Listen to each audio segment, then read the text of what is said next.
그러면 이제 조금 더 이야기를 진행하겠습니다. 왜 우리는 선택을 해야 할까요? 선택을 해야 할까요? 자, 왜 선택해야 되느냐? 즉, 경제 문제의 원인을 한번 생각해 보도록 하겠습니다. 왜 우리는 선택을 해야 될까? 자, 이 상황은 가계기업 정부가 소비나 생산이나 여러 가지 정부의 정책을 다 선택할 수 없고 하나를 포기해야 되는 이유가 뭐였죠? 그렇죠. 소득이라는 제약, 재정이라는 제약, 비용이라는 제약이 있었죠. 즉, 욕구, 하고 싶은 욕망이 있고 할 수 있는 수량 또는 그걸 충족시켜 줄 만한 어떤 수량이 있는데 항상 수량이 욕망보다 크기 때문에 즉 내가 가게 입장에서는 소비하고 싶은 욕구는 무궁무진한데 소득이라는 우리 돈의 양이 한정되어 있죠. 기업은 생산요소, 토지노동 자본, 생산요소 요소 구입을 하고 싶은데 비용이라는 돈이 한정되어 있죠. 정부도 여러 가지 그 정부의 정책, 즉 조금 유식하게 말하면 국민들의 후생을 높여주고 싶은데 재정이 한정되어 있죠.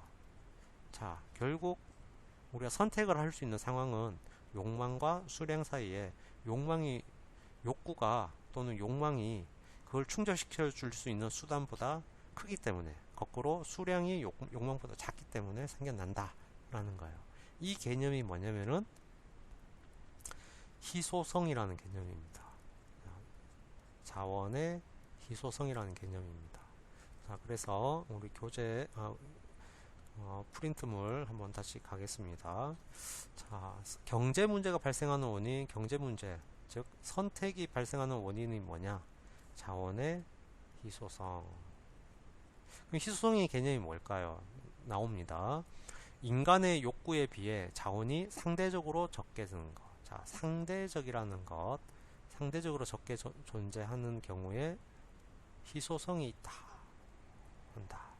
자, 희소성이라는 개념은 절대적이지 않고 상대적입니다. 자, 무슨 말이냐면, 자, 상대적이라는 개념 한번 볼까요? 자, 여기 시소가 있다고 생각해 보겠습니다. 자, 여기에 30kg짜리 짐을 올려놨어요. 그러면 여기에 30kg가 자, 여기 45kg 짜리 짐이 있으면 어떻게 됩니까? 기울어지죠. 그럼 45kg가 30kg보다 무겁기 때문에 기울어지는 겁니다. 자, 그런데 역시 이 45kg, 똑같은 45kg인데 여기에 60kg짜리가 있어요. 그럼 어떻게 됩니까? 당연히 이쪽으로 기울어지죠. 그러면 이 45kg짜리 이 무게는 30kg에 비하면 무겁지만 60kg에 비하면 가볍죠. 그래서 45kg가 그럼 무겁냐 가볍냐는 뭐 기준이 있어야 되겠죠. 이게 이제 상대적이라는 겁니다. 즉 45kg짜리 이 무게는 상대적으로 30kg에 비하면 무겁지만 60kg에 비하면 가볍다는 거예요. 절대적이지 않다라는 거예요. 자, 그러면 이 개념은 자, 욕망이 있고요. 수량이 있어요. 자, 그런데 욕망이 40일 수도 있고요. 60일 수도 있어요. 30일 수도 있어요. 근데 수량은 20일 수도 있고 40일 수도 있고 10일 수도 있어요. 그런데 욕망이 그럼 40이 무겁습니까? 60이 무겁습니까? 60이 절대적으로 무겁죠. 수량이 20이 큽니까? 40이 큽니까? 20이 20보다 절대적으로 크죠. 이거는 이제 이렇게 보는 건 절대적 개념이고, 상대적이라는 말은 수량과 욕망을 같이 비교하자라는 거예요. 40이 20보다 무거우니까 상대적으로 40이 무겁다. 60이 40보다 크니까 상대적으로 60이 40보다 크다. 30이 10보다 크니까 상대적으로 크다. 이런 개념입니다. 자, 그래서 욕망과 수량 사이는 상대적으로 항상 욕망이 수량보다 클 수밖에 없는, 수량보다 욕망이 클 때를 희소성이 있다라고 하고요.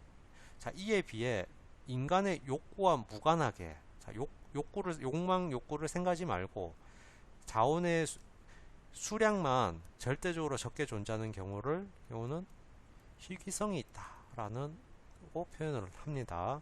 자, 희소성 개념, 희귀성 개념. 그러면 희소성이란 결국 상대적 개념이고요. 희귀성은 절대적 개념입니다. 자, 한번 구분을 해보겠습니다. 자, 희소성이 높은지 낮은지 요 얘기는 이제 교과서 한번 보고 난 뒤에 다시 돌아와서 한번 살펴보도록 하겠습니다. 자, 그럼 교과서 한번 읽어보겠습니다. 자, 욕구보다 자원이 부족한 상태를 희소성이라고 한다. 즉, 그냥 자원이 부족한 상태는 희귀성이라고 하고요. 욕구보다 비교해서 부족한 상태를 희소성이라고 한다. 자, 우리는 경제활동을 하면서 자원의 희소성 때문에 선택에 직면한다. 예, 그렇죠. 자, 여기서 나옵니다. 왜 선택할까요? 아까 전에 우리가 가계의 소비는 소득이라는 제약 때문에 선택하죠.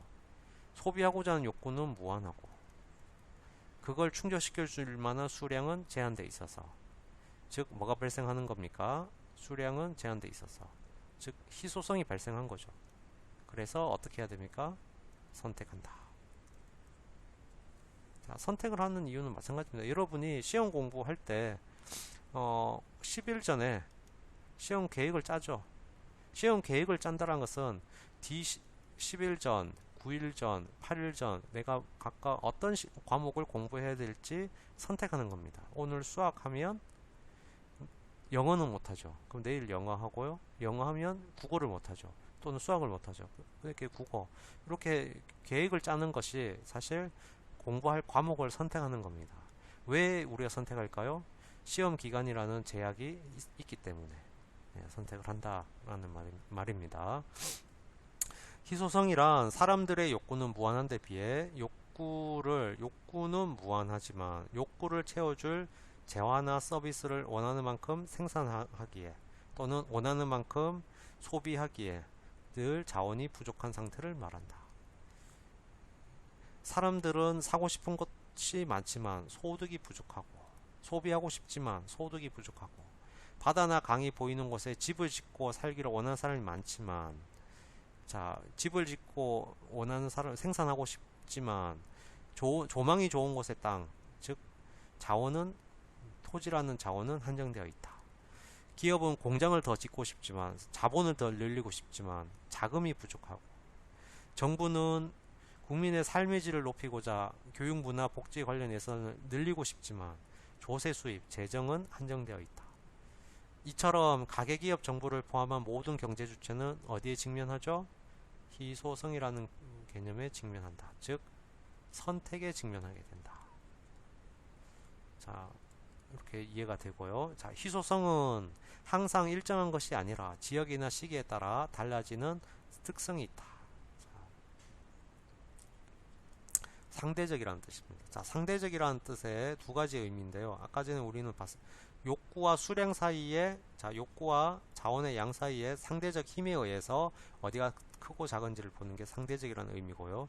두 번째는 지역이나 공간, 시간에 따라 이 희소성의 개념이 달라집니다. 자, 예시가 나옵니다. 과거에는 깨끗한 물, 돈을 주지 않고도 얻을 수 있었죠. 자, 무료로 얻을 수 있는 재화를 무상재라고 합니다.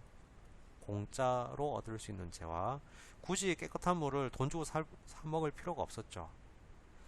즉 희소성이 있었습니까? 없었습니까? 희소성이 없었죠. 왜? 이걸 갖고자 하는 욕구보다 수량이 더 많았기 때문에 희소성이 없었습니다. 자, 그런데 요즘은 환경이 오염되어서 깨끗한 물을 먹으려는 욕구, 깨끗한 물의 수량이 이렇게 되는 거죠. 욕구가 수량보다 작아서 희소성을 가지게 되었어요. 희소성. 즉 깨끗한 물을 먹으면 다른 걸 못 먹게 되었단 말이죠. 자, 이런 재화를 뭐라고 하냐면 희소성이 있는 재화를 경제재라고 합니다. 자, 그래서 사야 하는 경제재가 되었다. 또한 사막에서는 무상재인 모래가 사막에는 너무 많죠. 네. 그래서 모래를 가지고 뭔 돈을 벌 수가 없었던 거예요. 너무 흔하니까. 근데 우리나라에서는 이 모래가 돈을 주고 사야 하는 경제재다. 즉 여기서 알 수 있는 포인트가 뭡니까? 그렇죠. 희소성이란 시간과 공간에 따라 개념이 달라진다. 깨끗한 물, 똑같은 깨끗한 물이라도 과거에는 희소성이 없다가 즉 무상재였다가 지금은 희소성이 있는 경제재가 되었고요. 공간, 사막의 모래는 희소성이 없지만 우리나라의 모래는 같은 모래지만 희소성이 있는 겁니다. 이걸 시간과 공간에 따라 희소성이 달라지는 특성을 갖는 것이 이 상대적이라는 의미입니다. 자, 상대적이라는 의미를 우리가 두 가지 측면으로 살펴봤습니다. 자, 그래서 정리를 하면 무상재, 희소하지 않아 누구든지 대가를 지불하지 않고도 얻을 수 있는 재화. 자, 무상재는 희소성 없는 재화. 경제재, 희소해서 희소성이 있는 재화. 이렇게 정리할 수가 있겠습니다.